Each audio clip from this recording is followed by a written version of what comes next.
Okay, just a final breakdown of everything we've done to this. So, it arrived non-running, and the first thing we did was put a new capacitor on the motor. I got the motor spinning, which is fine, it spun, it pumped. And after that, we found out that the igniter for the diesel burner, no spark, so no lighting. New igniter and slightly modified electrodes that sparks and burns now. I did, not on camera, I took the I took the pump and the motor to bits, disassembled them and rebuilt them just to make sure they were spinning freely and running freely.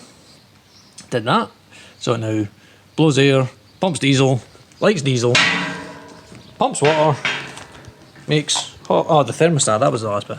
We replaced the thermostat with the new thermostat. So, because the other one had snapped off the capillary tube, so where it would have worked, it would have just hit up and hit up and hit up and never stopped heating up. But that's that, I think. I suppose we should see it running. There's diesel in it. I'll connect up the hose and the lance and plug it. Oh, that's right, we put a new flex on as well. Nice heavy flex. And right, let's get it running. Okay, it's running. Can I get all the shot at once? Right, let's turn the thermostat to something you might hear the fans kicking.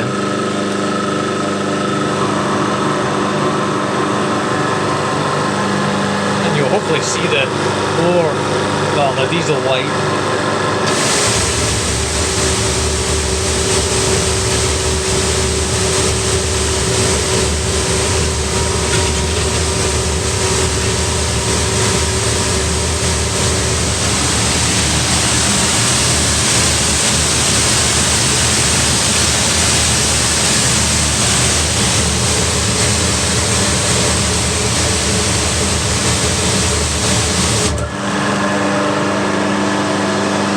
It's a little bit smoky.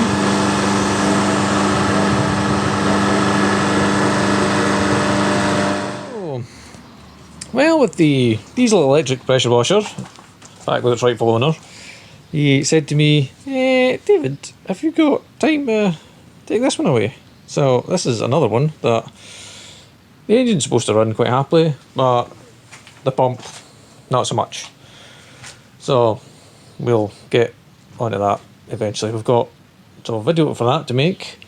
Still got videos of the rack jacks to make. So they're both in use at the moment, holding up the Rust Bucket Mazda. Here's one. There's that one over there. Holding the back end up, which is the diffs freshly welded on that.